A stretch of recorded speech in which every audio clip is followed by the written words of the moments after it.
Claire Foy in All of Us Strangers. You play a mother who seems to return to her now adult son 30 years after she died in a car accident, which is a really intriguing premise and a character to play. What did you think of just the idea of it when you read the script? Um, I thought that the script was really beautiful. I definitely said to Andrew Haig, the director, I definitely said to him, "How are you going to do this?" I was like, "Are they going to be see through? Are they going to be like ghosts? I mean, how are you going to sell this?" And I think that he was very open about going, "I don't really know," he said. And I think we discovered that actually the probably the most effective way of telling it was to just be as truthful as possible and to believe every moment, even though you didn't quite know what the the physical context was, and have to surrender your kind of logical side of your brain to it in a way, because you couldn't make sense of it. We couldn't say, do they go to the toilet? Do they eat? What happens to them when he's not there?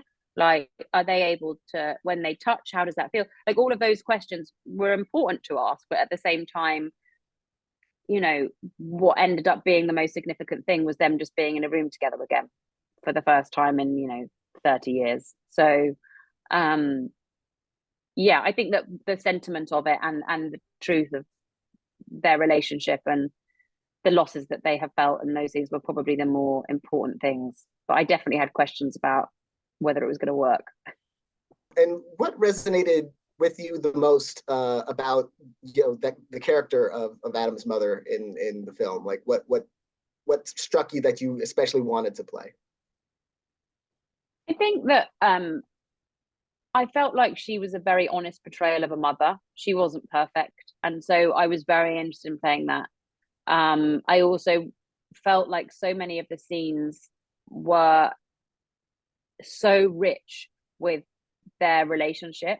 I think that so often in scripts, sometimes things are so signposted that people say so often what they're feeling as opposed to portray what you're feeling. And the most wonderful thing as an actor is to be able to trust that the dialogue will sit on top of and inform the truth of what the character is actually hiding, or what they're trying to do to the other person. And that's what Andrew's script did so incredibly. It was all context. It was all, people were saying the opposite of what they would, things were falling out of people's mouths before they had the opportunity. Nothing was succinctly finished off. It was all very much, I think, truthful to how people communicate.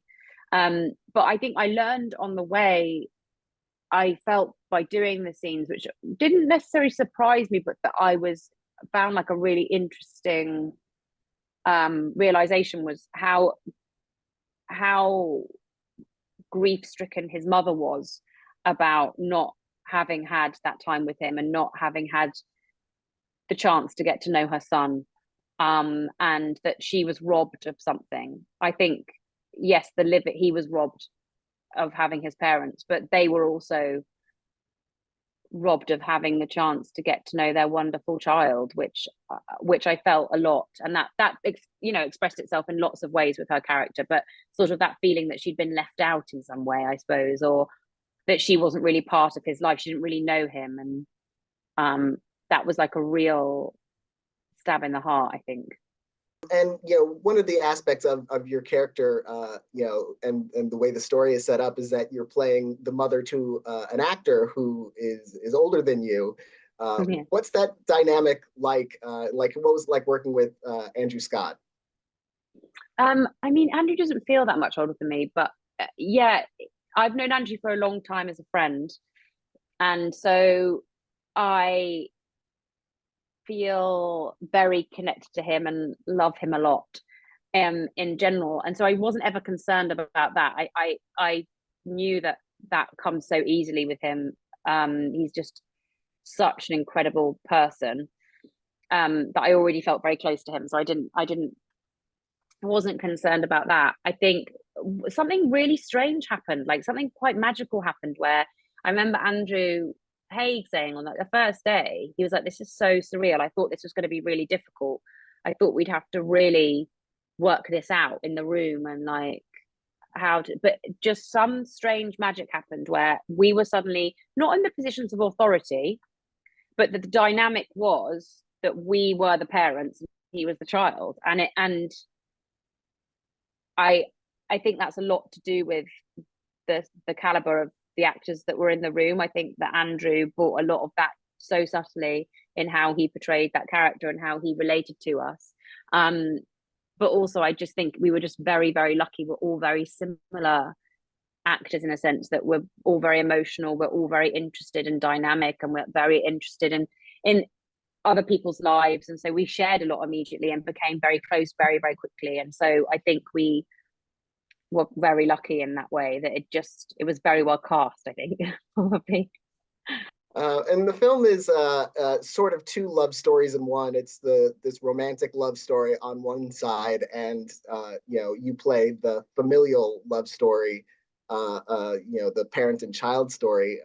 What did you think about that sort of juxtaposition, and what's similar and what's different between those kinds of love?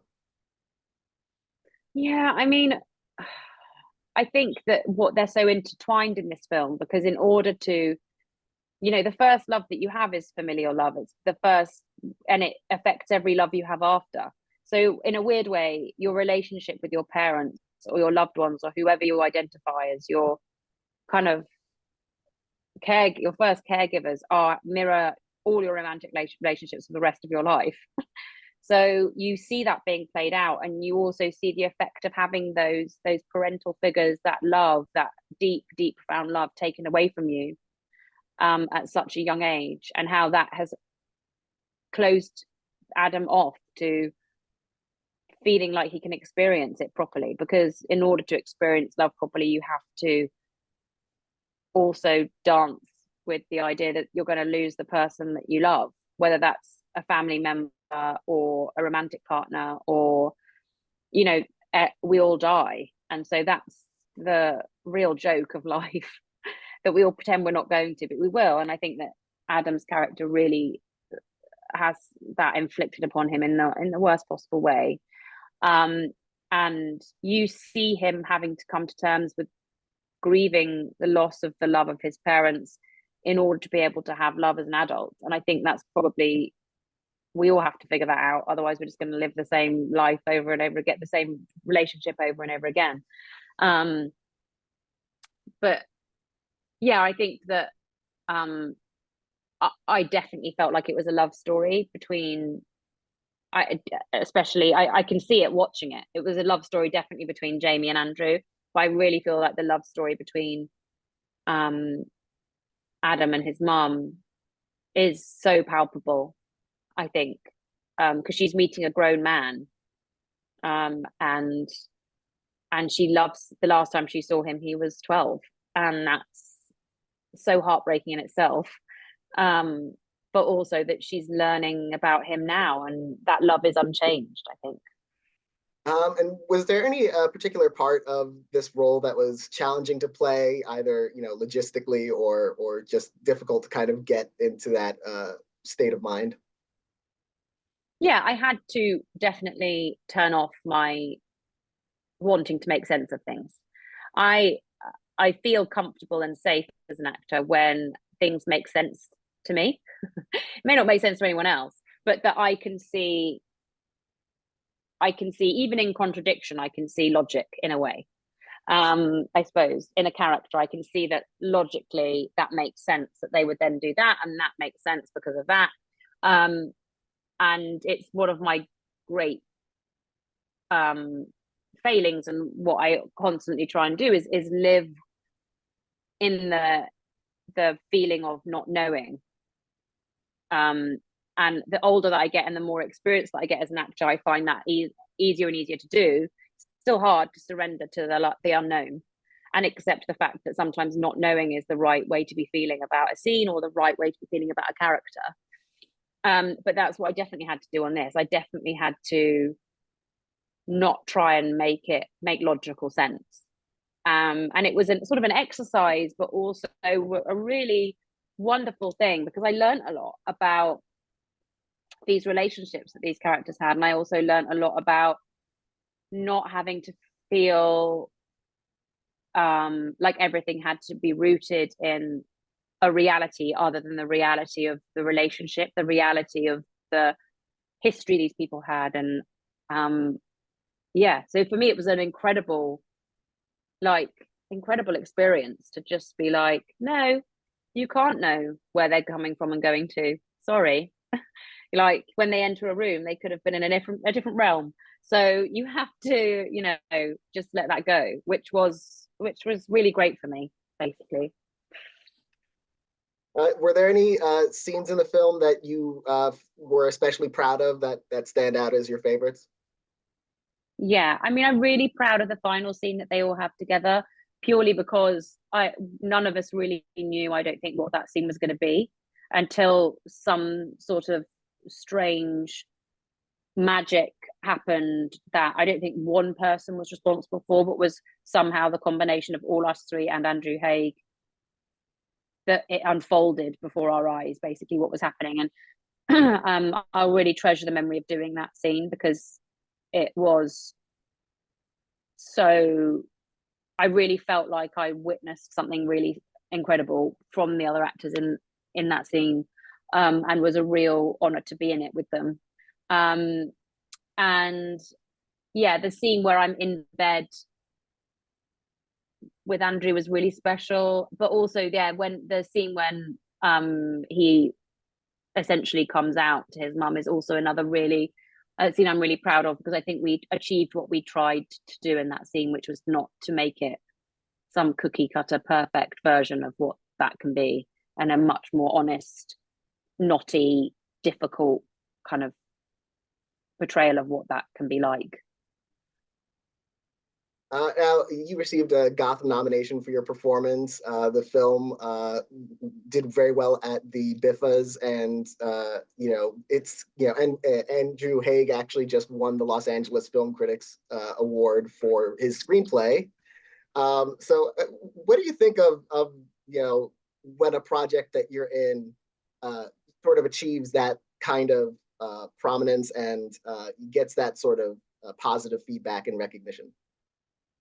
I mean, uh, it's really interesting. I'm very much an observer, I feel like, of this experience, because whilst I was obviously in the film, and I am incredibly proud to be in it, I am observing it from the point of view of it being both Andrew's movie, and it makes me really, really, really proud, in a way that is like watching your friends, like good things happening to good people, basically, is what it feels like.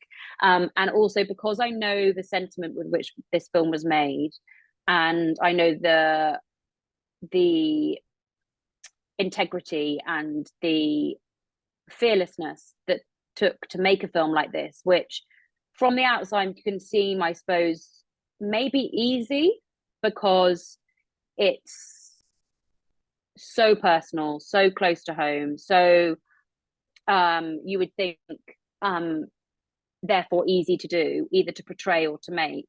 I think that is the bravest, most courageous, to get something that's so close, that you're shooting in your actual home that you grew up in, or to be portraying scenes that you have lived through yourself. And it was the same for all of us, because it was incredibly personal, because we've all been children of someone. It was incredibly personal to me because I'm also a parent, and I grew up in that period of time. And all of those things, I think that takes such a huge amount of integrity and bravery to offer that up for people to critique or to watch. Like, if we didn't have filmmakers like Andrew Haigh, and we didn't have actors like Andrew Scott, who are genuinely willing to do that, it's not pomp, it's not swinging off a chandelier, it's not bells and whistles, it's here we are showing you us, and hopefully showing you yourselves. Then we wouldn't have people feeling so moved by this film, or like feeling like this film is giving them an opportunity to ask themselves a question, or to readdress something with their own relationships. Like, I mean, it just, yeah. So yes, I'm very pleased. Congratulations on your work on this film. Fingers crossed that all of that recognition continues for some time. And thank you so much for talking with me about it today. Thank you so much, Daniel. Take care.